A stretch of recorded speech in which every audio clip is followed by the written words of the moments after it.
Do you confuse your intuition with trauma? In case we haven't met yet, I'm Jess. I'm the sole founder of Life and Confidence.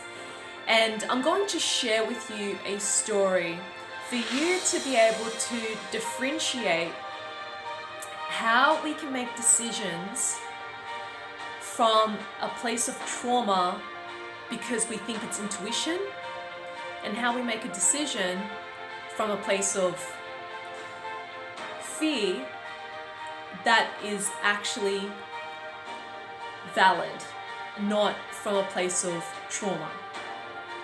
And how we actually can make a decision from our intuition, knowing that it is our intuition. So, I remember a while ago, there was this man that I was interested in. And I felt and knew in my heart that I need to open up to this man and let him know how I feel. I kept getting images that he was coming to see me. And these images came a lot earlier than I was hoping for. And the emotions were really strong on my end because I kept seeing these images that he was coming to me. So when I opened up the conversation to him about meeting each other and connecting, he said yes. And then a couple of days later, he said maybe, and then he said no.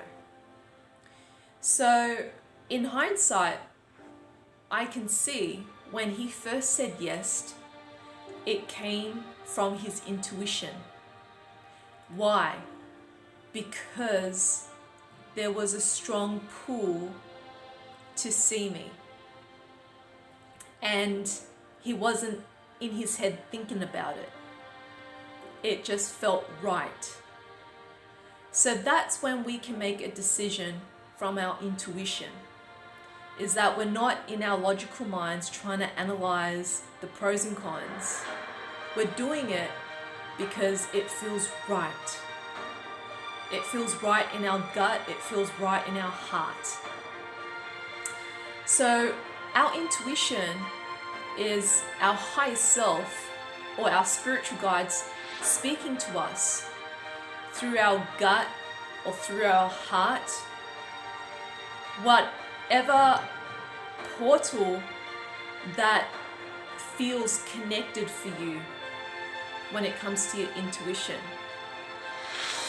For me, it's either my gut or my heart or my body. That's where I listen to my intuition.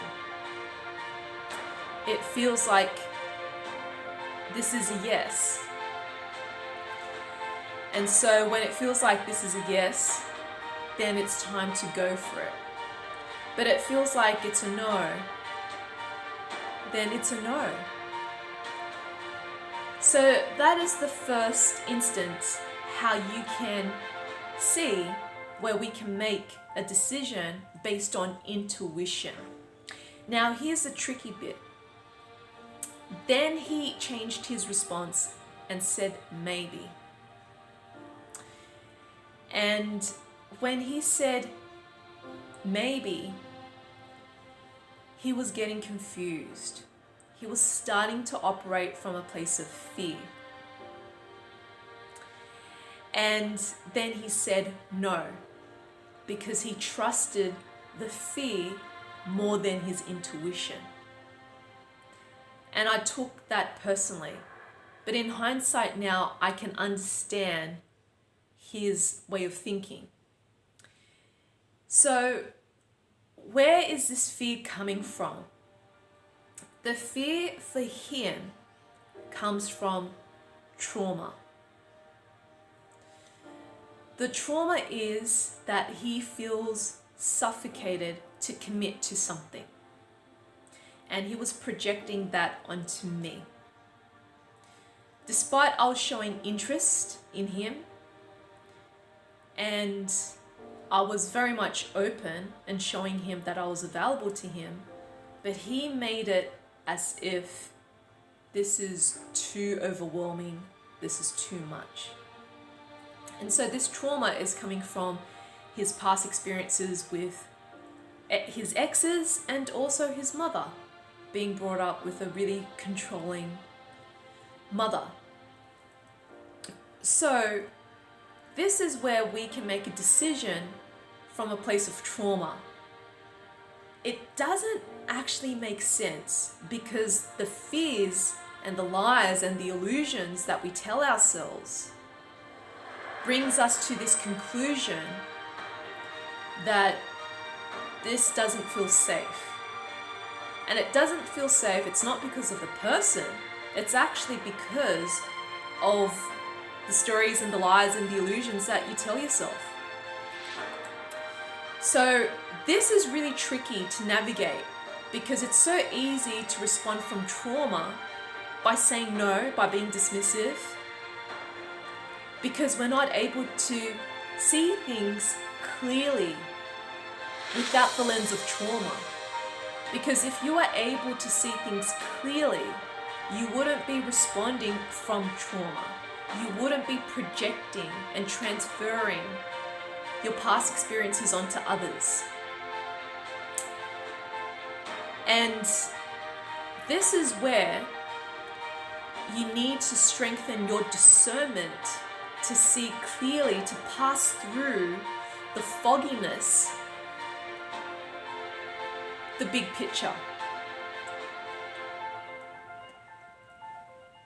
Then you have what is making a decision from actual fear, where it's not coming from a place of trauma. It's coming from a place of a life-threatening situation. That sort of fear. So if, for example, someone is offering you to take some psychedelics or drugs or alcohol, and you know in your heart and you know in your mind that it doesn't make sense for you to take it because you don't need it, and there's a lot more ramifications by saying yes than it is to say no. So you are protecting yourself by saying no to that offering, to that invitation.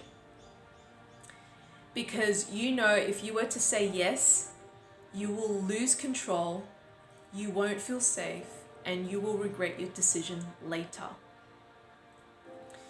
So this is making a decision based on common sense, logic, and seeing a valid fear in how it would threaten your consciousness, your life, and your well-being. So for me, I've learnt my lesson not to go further into the ocean because I was almost drowned by that experience, and I've learnt from that experience. And that has taught me I'm only going to go into the shallow waters of the ocean or in the rock pool, because that's where I can feel safe without getting caught up in the wilderness of nature. And you can't fight with nature. Nature will do its thing in its due course. So then coming back to this story with this man, he was seeing the logic long term how this won't work, because we live in two different countries and it's just too hard.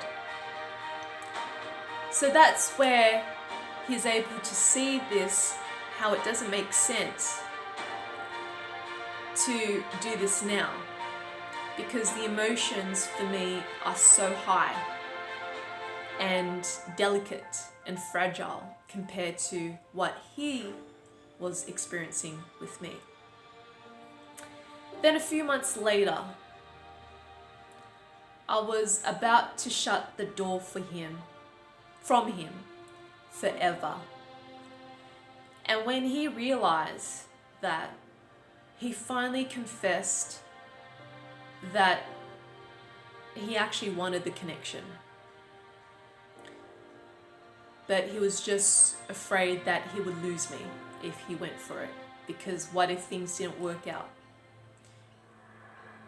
So he would rather have me and stay connected on a platonic level, even though that's not what he really wanted, than to lose our connection altogether. So all along, throughout this whole roller coaster ride that we both went through, he wanted the connection.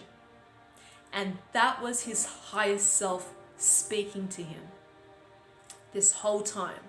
But he denied that from himself, and he denied that from me as well.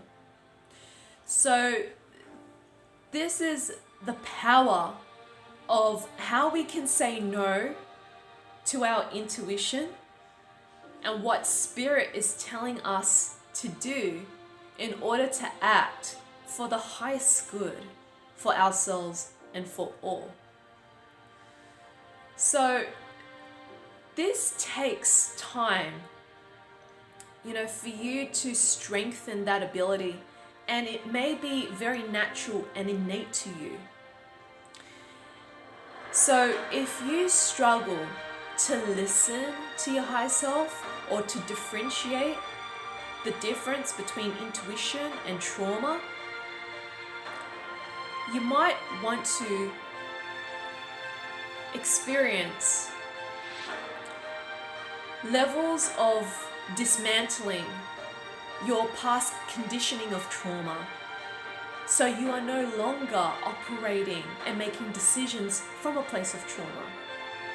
So if you feel called to take the next step, come and join me live via Zoom or at my place for my full moon inner child healing circle.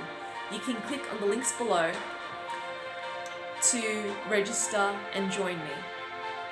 I also have my upcoming workshops in Sydney, healing childhood trauma and also ancestral trauma alchemy. So you can click on the links below and it will bring you to a different page for you to learn more and to register.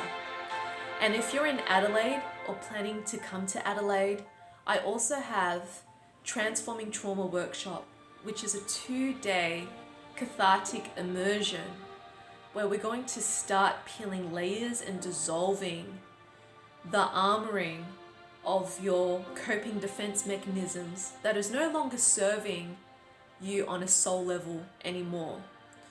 So this is your time to finally make peace with your past and move forward with trust. So if this calls you, or if you'd like to learn more, please click on the link below and it will bring you to a different page for you to learn more and to register for this experience. If you feel you got something out of this video, I would love for you to give this a like, subscribe to my YouTube channel, and comment below. What did you get out of it? And feel free to share this with your loved ones who are in need of this to help them support themselves in their journey ahead. And may you be the light that's in your heart. Namaste.